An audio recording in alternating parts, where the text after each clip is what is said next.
Italian Wine Podcast. Chin Chin with Italian wine people.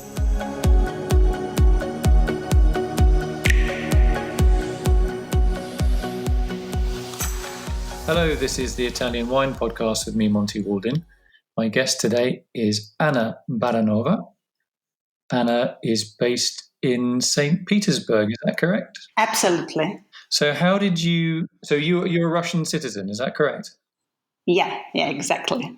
So how did you get into wine? It happened 15 years ago in 2005 when I totally realized that in wine there is truth. And I literally dived into the world of wine.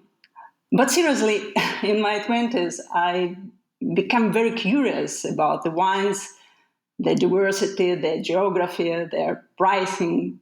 One of my friends presented me the book, Wine Encyclopedia by Tom Stevenson. So I decided to deal with the world of wine. I found the job as a cavist in wine shop and at the same time started to study at sommelier school, pro sommelier in St. Petersburg. In 3 months, I became the manager of this shop.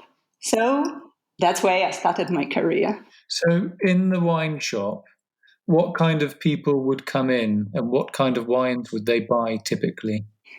So we had diversity of wines from all over the world.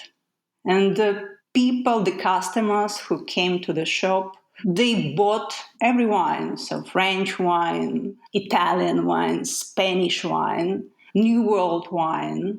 So we didn't have Russian wines, we didn't have Georgian wines, but other wines from all over the world. But were the people who came to the wine shop, were they Russians or were they Russians and tourists? I know Americans, French people, South American people. No, most of them were Russians. And the people that would come to the wine shop, would they already have some knowledge of wine, or did they come into the shop and say, "Hey, I'm having a steak tonight. I'd like a red wine. Can you choose one for me?" How did it work? Yeah, both. Definitely, we have constant clients, constant guests with certain taste, certain preferences. And also, we have new clients who relied on me, for example, to choose wine for them. Were most of the people that came to the wine shop, was it a mix of men and women, or was it just mainly men, or what was the demographic? 50-50, I would say so. And were the male customers, were they quite surprised to have a lady selling them wine from a wine shop, or was it just nothing to worry about for them? I think that being ladies suggesting the wine for customers is an advantage. So Very, very diplomatic answer.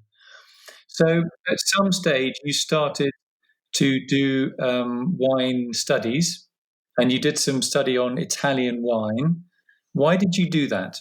my professional wine life is also connected with a family business, Italian restaurant, with easy to remember name, Caffè Italia. So I'm in charge of wine selection and staff training there. That's why I'm focusing on Italian grape varieties and Italian wines. And this fact moved me to study at the Italy Weinakademiker and to become Italian wine ambassador. How easy or how difficult was it for you to become an ambassador of Italian wine? What was the study program that you did? It was rather challenging. It's not easy to remember all these wine areas, numerous DOC, DOCG, hundreds of Italian grape varieties. So it's the kind of puzzle with many, many parts. So I was very curious, and I was happy to have Vinitaly Wine Academy with its high standards of education. So for you, it was a very important and useful thing that you did, the study. Yeah, definitely. Would you like to become an educator yourself, teaching the course yourself one day? Currently, I'm lecturing in 3 different sommelier schools in St. Petersburg. I'm lecturing not only Italian wines, but also French wines, Austrian wines, Spanish wines, and so on. What are the most common questions that people ask you when you're teaching? Is there something about wine that people always misunderstand or always need clarification about? Different students and different questions. That's why I should be in good shape. So I should keep my knowledge in Italian wines or in wines in general to be upgraded all the time. So I can never know what they ask me. Okay, so it's always a surprise. Yeah, really. So, what about Italian people? You spend a lot of time in Italy, and what are their preconceptions of Russia and the Russian taste for wine and the Russian attitude to wine? What can you teach the Italians about Russia? What can I teach Italians about Russia? Okay. Or just preparing them for your market. If I was an Italian producer today and say, "Hey, Anna, I hear you work in a wine shop and in Russia, and I want to sell my wine. Or what do I need to know about Russia? Is there anything particular I should know to help my sales of Italian wine?" And it's like a part of the Russian mentality to love everything Italian.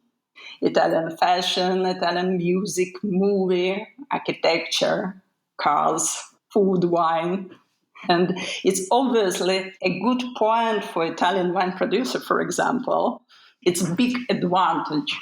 So if we should consider the Russian wine market in general, it is dynamically developing.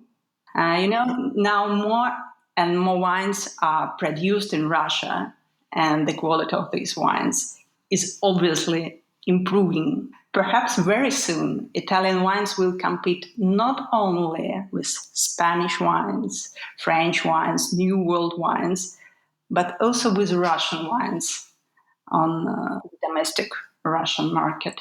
And I think Italian wine producers should take this point into account and be more active on the Russian market. And first of all, I mean different educational programs, and not only in main cities in Moscow and St. Petersburg, but also in other cities. Such as? Such as Kazan, Sochi, Novorossiysk, Yekaterinburg. There are so many cities in Russia. And people, wine professionals, they want to study. They are eager to study. Interesting. So there's a lot of potential there for Italy. In what you're saying, there's a lot of potential in Italy there's a lot of potential in Russia, for Italian wines. Now, you often visit Italy yourself. What Italian regions have you visited so far, and what were your impressions? I have been in many wine regions, such as Piedmont, Veneto, Toscana, Trentino Alto Adige, Umbria, Marche, Campania, Sicily. But I'd like to visit more. I'd like to visit all 20 regions. So, I would like to go to the vineyards of Abruzzo, Valle d'Aosta, Liguria, Friuli. So, it's in my plans. So then the borders will be open. I will rush.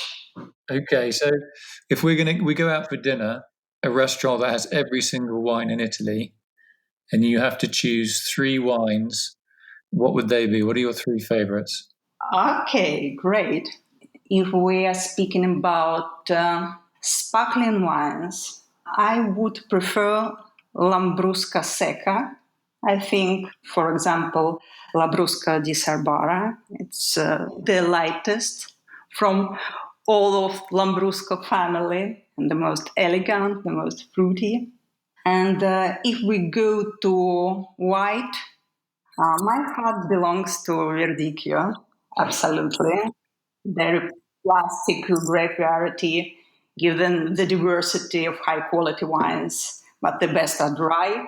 And Verdicchio wines precisely express the terroir. They can age beautifully. So if the wine list of this emerging restaurant allow us, I would prefer Verdicchio, maybe of 10 or 15 years old. And among reds, I love Nerello Mascalese and Etna Rossa wines with their volcanic character. But sometimes I love hardly tamed Montefalco Sagrantina, especially when they are old and totally matured. One more? Nebbiolo Barolo. So you've gone for some classics. I'm always happy, as anyone on this podcast knows, for anybody that likes Lambrusco to actually publicly admit it, because I'm a big fan of Lambrusco. And I think it's fascinating that you've chosen that as one of your wines. And Verdicchio, obviously a classic as well, Nerello Mascalese Sagrantino. Sagrantino, often a wine that gets ignored, isn't it, because of the tannins, and it seemed to be too monolithic. But in the right hands, I think it's a fantastic drink. Okay, so with your favorite wine, one of your favorite wines, which of your favorite Russian food dishes would you combine it with? You know, I'm working now with Italian cuisine, so in Italian restaurants. So I'm more focusing on Italian, but I can imagine, for example. And I think that Lambrusco Secca, for example, Lambrusco di Sarbara, will combine beautifully with numerous Russian salads, Russian dishes, which are starters, for example. So I think it will be a nice combination. But you know, most of Italian wines, they have perfect acidity. They have beautiful juiciness. So they're very, very gastronomical and they're very plastic. Yeah, very malleable, very flexible. Yeah. So you are an Italian wine ambassador. Will you be coming to Vinitaly, Russia? And what would you do as an ambassador? What's your role? Yes. I participate in Vinitaly Russia edition. So my work is communication, first of all, communication with Italian producers, and also organizing master classes for Russian sommeliers, for Russian wine professionals. So it's a kind of seminars devoted special wine region or grape variety and so on. So communication and education. Do you just talk about wine, or do you also give advice about the food industry, hospitality, the commercialization of wine, selling wine? I'm not selling wine directly, but I'm working as sommelier, as chef sommelier in Italian restaurant. So I'm communicating with different importers, important companies. So I'm in charge of wine selection and staff training. So that's why I'm in wine business. So, what are your next project? What will your next projects or goals be? What are your next targets? So, one of the school where I'm teaching, the Millésime School, recently has become official WSET provider. So I, with my colleagues, can lead WSET level 2 and level 3.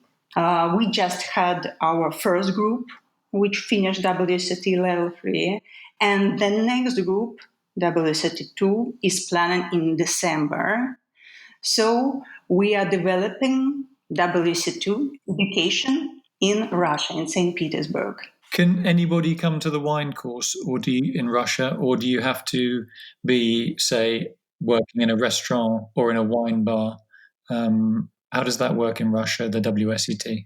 This course is open for public not only for professionals, but for any person who are interested in wine. Okay. Final question. How can people find you, either directly or on social media, if they need your consultancy services, your advice? How do they get hold of you? I lead my site. It's named weinacademiker.ru. And also you can find me in Facebook or Instagram. So just read out the website. It's www.ru or .com. .ru, weinacademiker.ru. We'll put that on our side as well. I'm sure that will come up anyway. So Anna, thank you so much for being so patient today on the Italian Wine Podcast. It's been fascinating to hear about your life, not just in Russia, but your travels around Italy as well, and your likes. And we wish you and your students every success for the future. Thank you so much. Monty, thank you for the invitation, and you are always welcome to St. Petersburg. Thanks, Anna. Take care. Thank you. Bye. Listen to the Italian Wine Podcast wherever you get your podcasts. We're on SoundCloud, Apple Podcasts, Himalaya FM, and more. Don't forget to subscribe and rate the show. If you enjoy listening, please consider donating through ItalianWinePodcast.com. Any amount helps cover equipment, production, and publication costs. Until next time, cin cin.